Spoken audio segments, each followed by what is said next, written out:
in the land of grills. Well, this is the end for the Recteq X-Fire Pro pellet grill. Gone through a lot with this. Tried my best to help out Recteq. Finally had enough and just said, hey, you know, I don't want this thing anymore. And they called me back. I said, I sent that in an email and just said, you know, I'm helping them out, trying to troubleshoot for them. But at this point, I'm done. And very next day, they called me back and just said, yeah, we're going to hook you up with a shipping guy and we want it back. So I said, okay. I mean, I haven't gotten any money back. I probably won't get that till this makes its way back to Georgia. You know, the shipping guy said I got to take all the legs off, put it on a pallet. They send you little instructions how you're supposed to go to Home Depot and take a pallet. And I had a pallet in the basement that I'm using. And I've taken everything apart. I got everything on the inside, the legs and everything. I put a couple 2x4s, screwed it down to the pallet to hold the grill in place there. And then I took the bottom and I screwed that to the pallet too. If you look close, you can see it right down there and right down there. So this thing won't move around.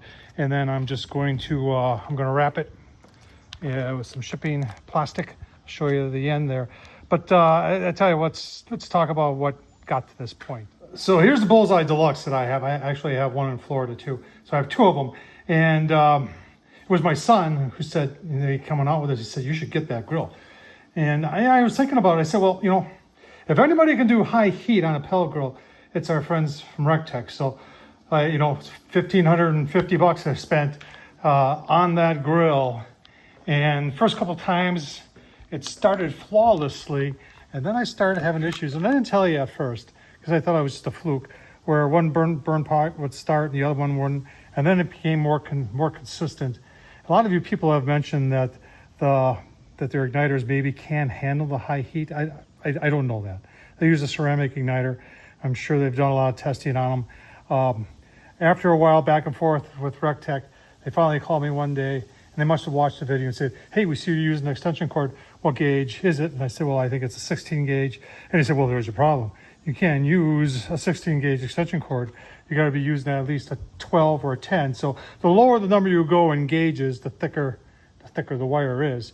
So, you know, I got a 10 gauge and it worked. And then one day I went to do low and slow and put it on smoke and it didn't work. It didn't fire up. In fact, it sat there and almost buried the burn pot. And finally, I'll say maybe 18 minutes into it, it did finally fire up. But then it overshot. It took 40 minutes for the whole thing to settle down.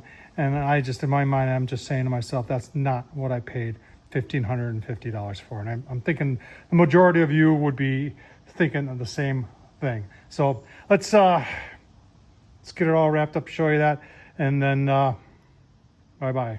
All right, there it is, all wrapped up. They said you could put a tarp over it. Well, I'm not gonna go out and buy a tarp. I got a lot of money invested into this, a lot of time.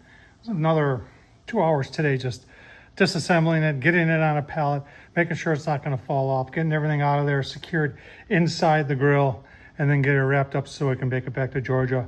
As long as it doesn't get beat up real bad by the shipping company, it should go back fine. But I hope you enjoyed this. This was a struggle for me because I really had high expectations on the X-Fire. I did not get this grill to see it fail. I wanted it to succeed, and I still do. It's just that it's not gonna succeed here. So we gotta get something, fill that space right there. Take suggestions down below. Tom Horsman at YouTube, thumbs up, leave a comment. And as always, thanks for watching, folks.